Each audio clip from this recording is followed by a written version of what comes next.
സുഹൃത്തുക്കളെ, എല്ലാവരും സുഖമാണെന്ന് കരുതട്ടെ.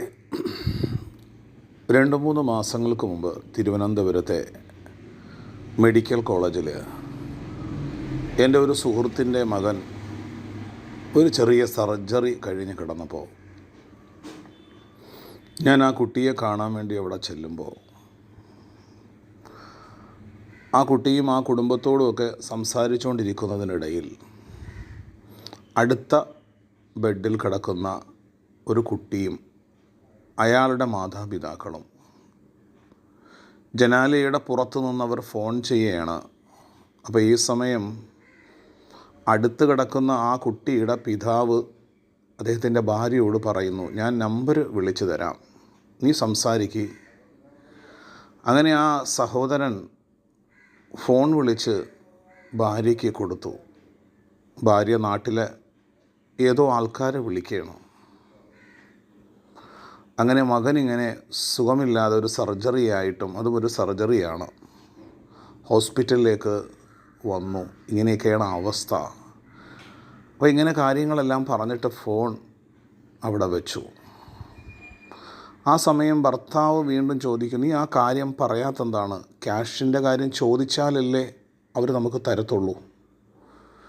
ആ ഹോസ്പിറ്റല് ആ രോഗിയായ മകനെയും കൊണ്ടൊരു സർജറിക്ക് വന്നപ്പോൾ പ്രൈവറ്റ് ഹോസ്പിറ്റലല്ല, സർക്കാർ ആശുപത്രിയാണ്.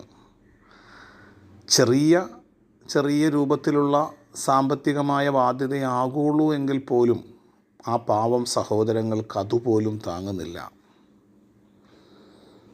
ഭാര്യയുടെയോ ഭർത്താവിൻ്റെയോ ബന്ധുക്കളെയോ ആരോ വിളിച്ചിട്ട് ഈ വിവരം പറയുകയാണ്. കുറച്ച് പൈസ കടം വാങ്ങുന്നതിന് വേണ്ടിയിട്ട്, കുറച്ച് ക്യാഷ് അത്യാവശ്യം സാഹചര്യം വന്നപ്പോൾ കടം കിട്ടുമെന്ന് ചോദിച്ചിട്ടാണ് ഭാര്യയോട് വിളിക്കാൻ പറഞ്ഞത്. ഭാര്യയ്ക്ക് ആത്മാഭിമാനം കൊണ്ട് അവരോട് ഈ ക്യാഷ് ചോദിക്കാനുള്ള നാണവും ഭയപ്പാടുമാണ്. അങ്ങനെ വല്ലാത്ത പരിസ്ഥിതിയിൽ കഴിയുന്ന പാവപ്പെട്ട മനുഷ്യർ, ഇതൊരു ഉദാഹരണമാണ്. നിരവധി മനുഷ്യരും നമ്മുടെ കൂട്ടത്തിലുണ്ടാവും, നമ്മുടെ ബന്ധുക്കളിൽ, നമ്മുടെ അയൽവാസികളിൽ.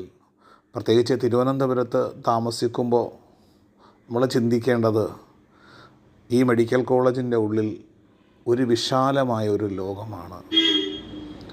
രാത്രിയിൽ വേദന കൊണ്ട് ഉറങ്ങാൻ കഴിയാത്തവർ, ചെറിയ 10,000-ഓ 12,000-ഓ രൂപ ജോലി ചെയ്താൽ ശമ്പളം കിട്ടുന്ന ഏതെങ്കിലും വല്ല സൂപ്പർ മാർക്കറ്റിലോ കമ്പനികളിലോ ജോലി ചെയ്യുന്ന പാവങ്ങൾ, അവരുടെ മക്കൾ, അവർക്ക് അല്ലെങ്കിൽ അവരുടെ ഭാര്യയ്ക്ക് ഒരു രോഗം വന്നാൽ അവരുടെ മടിയിലിരിക്കുന്ന മുഴുവനും ക്യാഷും പോയിട്ട് സ്വർണം കൊണ്ടുപോയി പണയം വെച്ചിട്ട് ജീവിതത്തിൻ്റെ രണ്ടറ്റം കൊണ്ട് മുട്ടിക്കാൻ പാടുപെടുന്ന കുറേ മനുഷ്യരുണ്ട്. ഇങ്ങനെയൊക്കെ ആണെങ്കിലും തിരുവനന്തപുരത്തെ ആ മെഡിക്കൽ കോളേജിൽ ഒരുപാട് നല്ല മനുഷ്യർ, അവർക്ക് വലിയ സമ്പത്തൊന്നുമില്ലെങ്കിൽ പോലും അവർ 10 പേര് ചേർന്ന് 20 പേര് ചേർന്ന് ഒരു ഭക്ഷണപ്പതി ഉണ്ടാക്കിയിട്ട് അവിടെ കൊണ്ടുപോയി കൊടുക്കുന്നവർ. ഇത്തിരി സാമ്പത്തികമായ ഒരു സ്രോതസ്സുള്ള എൻ്റെ ഒരു സുഹൃത്ത്, അദ്ദേഹത്തിൻ്റെ കമ്പനിയിൽ അദ്ദേഹത്തിൻ്റെ സ്റ്റാഫുകൾക്ക് ഫുഡ് ഉണ്ടാക്കുന്നതിൻ്റെ കൂട്ടത്തിൽ ഞാൻ ഒരിക്കൽ ചെന്നപ്പോൾ വലിയ പാത്രത്തിലാണ് അവിടെ ഭക്ഷണം ഉണ്ടാക്കുന്നത്. ആകെ ഒരു 10-20 പേരെ ആ കമ്പനിയിൽ ജോലി ചെയ്യുന്നുള്ളൂ. അപ്പോൾ ഞാൻ ആ കുക്കിനോട് ചോദിച്ചു, എന്തിനാണ് ഇത്രയും ഭക്ഷണം ഉണ്ടാക്കുന്നത്? അപ്പോഴാണ് അദ്ദേഹം പറഞ്ഞത്, ഈ കമ്പനിയുടെ ഉടമ പറഞ്ഞത്, ഒരു 10-20 ഊണാണ് ഇവിടുത്തെ സ്റ്റാഫുകൾക്ക് വേണ്ടത്. അവർ ഒരു 100ഓളം ഊണ് അവരത് പാചകം ചെയ്ത് അത്യാവശ്യം പച്ചക്കറിയും തോരനും ഒക്കെ വെച്ച് നല്ല ഭക്ഷണമുണ്ടാക്കി 100ഓളം പൊതികൾ പൊതിഞ്ഞിട്ട് അവരുടെ കമ്പനിയുടെ തന്നെ ജോലിക്കാർ അവിടെ കൊണ്ടുപോയി ചെയ്യുന്നുണ്ട്. നന്മ നിറഞ്ഞ മനുഷ്യരും നമ്മുടെ കൂട്ടത്തിലുണ്ട്. പ്രത്യേകിച്ച് വിശപ്പുകൾക്കപ്പുറം ഇത്തരം രോഗം വന്ന് വല്ലാത്ത സാമ്പത്തികമായ പിരിമുറുക്കം കൊണ്ട് പ്രയാസപ്പെടുന്ന മനുഷ്യരുണ്ടാകും.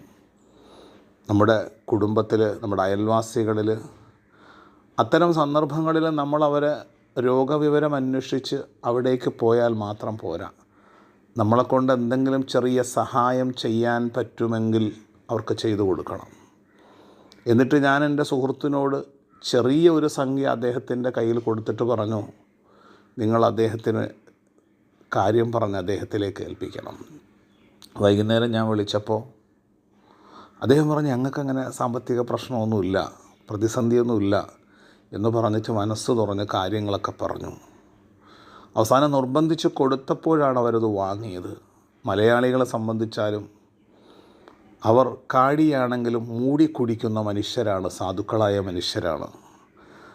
നമ്മുടെ കൂടെയുള്ള മനുഷ്യരോട് കാരുണ്യത്തോടെ സഹജീവികളോടും സമസൃഷ്ടികളോടും അനുകമ്പയോടുകൂടി പെരുമാറാനും, നമ്മൾ ഭക്ഷണം കഴിച്ച് സന്തോഷത്തോടെ ജീവിക്കുമ്പോഴും നമ്മുടെ അയൽവാസികൾ, നമ്മുടെ കൂടെയുള്ളവർ ഭക്ഷണം കഴിക്കുന്നുണ്ടോ, രോഗമില്ലാതെ നിർഭയത്വത്തോടു കൂടി ജീവിക്കുമ്പോഴും രോഗം കൊണ്ട് പ്രയാസപ്പെടുന്ന മനുഷ്യർ നമ്മുടെ കൂട്ടത്തിലുണ്ടോ എന്നൊരന്വേഷണം.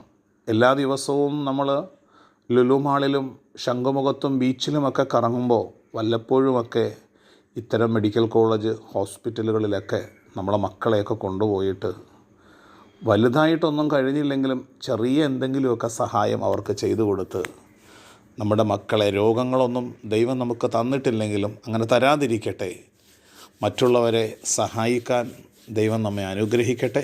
നന്ദി, നമസ്കാരം.